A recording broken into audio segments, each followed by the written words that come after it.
we discussed this for a second. It's Jade and Tiffany for the women's championship. Now, this is actually going to be on Smackdown, guys, this upcoming Friday.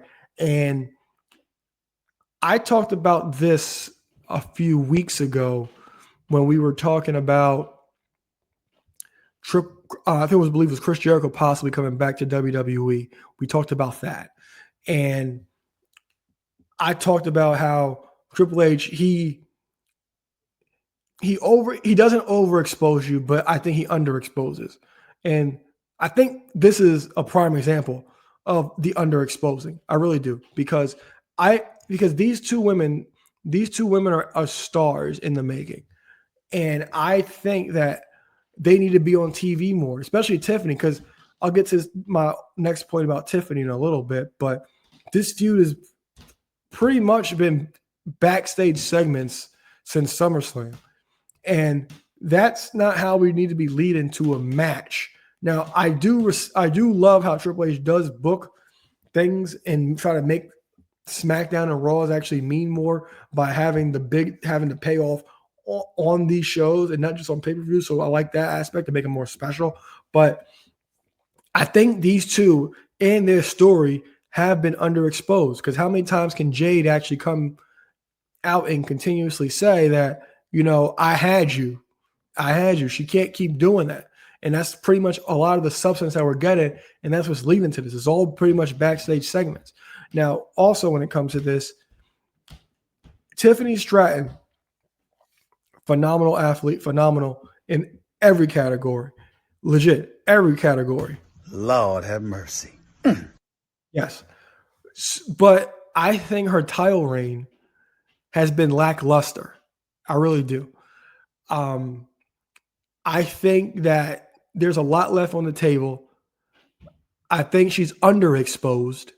I do think her feud with Charlotte, it was a little cringe sometime, but I do think they got the match that they needed out of it. Definitely a match of the year contender. She had the match with Trish. I thought that was Trish's best match of her career. But Tiffany Stratton, as women's champion, has been mediocre. Not her fault. But also, Tiffany Stratton has no business being a babyface.